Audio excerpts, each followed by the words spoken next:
Now, the shooting at Michigan State University has revealed something new about how students, and frankly, many of you, are getting information on real-time crimes during emergencies, and that's police scanners. But there's a debate over the public's desire for access and the danger of incorrect information and chaos, also people following police based on their instant communications.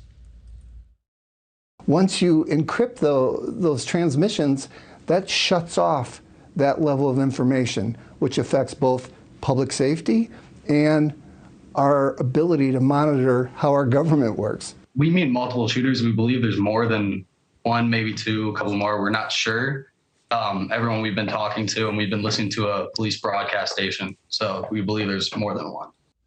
Now, joining us now to discuss this is Wilbur Chapman. He's a retired New York City police chief and also deputy commissioner. That first soundbite we're going to get to in a minute about police departments encrypting their communications. But first, good morning, Mr. Chapman, Chief Chapman. Thank you for joining us.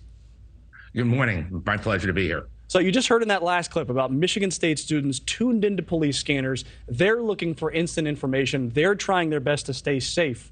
The thing about instant communications, though, is they can be wrong. So they heard about two shooters that ended up being wrong. Where do you fall on this? Is it helpful? Does it contribute to public safety? Is there a public value here? Or is it hurtful because there could be information or you could put police at risk? Well, there are two factors that enter into really effective policing. One is rapid deployment, and the second is timely and accurate information. In this particular instance, the information that police put out and that the students received overall was helpful because it probably minimized the amount of risk and certainly tamped down the level of panic and trauma that could have occurred. However, on the other end of this, police have to have a certain amount of secrecy when they operate because of the fact that things that they transmit are not always necessary for the general public to hear, particularly when you can't rule out the bad guys hearing it. So it's a double-edged sword. But in this particular instance, you have to rule on the side of public information being out there and helping the police in tracking down this individual and minimizing this horrific incident.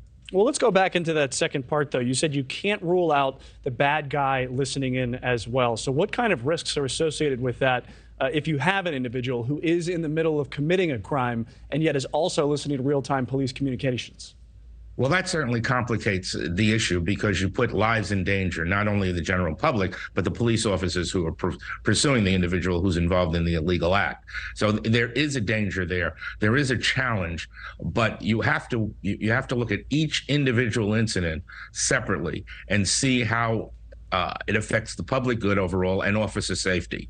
And if, in general, the public is safer by having that information and the police can operate effectively, then it becomes an asset rather than a liability. And now here in Chicago and in other cities, they're turning to encryption, and that means that they are scrambling, essentially, the signal. You have to have a special app. Sometimes they'll make it available to you as far as what the scanner traffic is doing, but only on a delay. Where do you stand on that? Whether encryption is some sort of compromise between real-time communications or if it is a barrier to this public assistance that you say that real-time scanner information gives?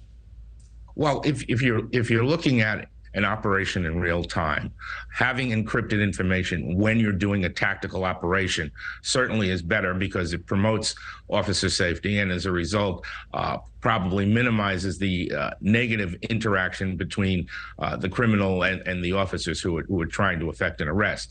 By the same token, you can put out general information that will make the public safer and give them an opportunity to remove themselves from the area where the operation is taking place and keeping themselves out of harm's way. That's Wilbur Chapman. Mr. Chapman, thank you for joining us this morning.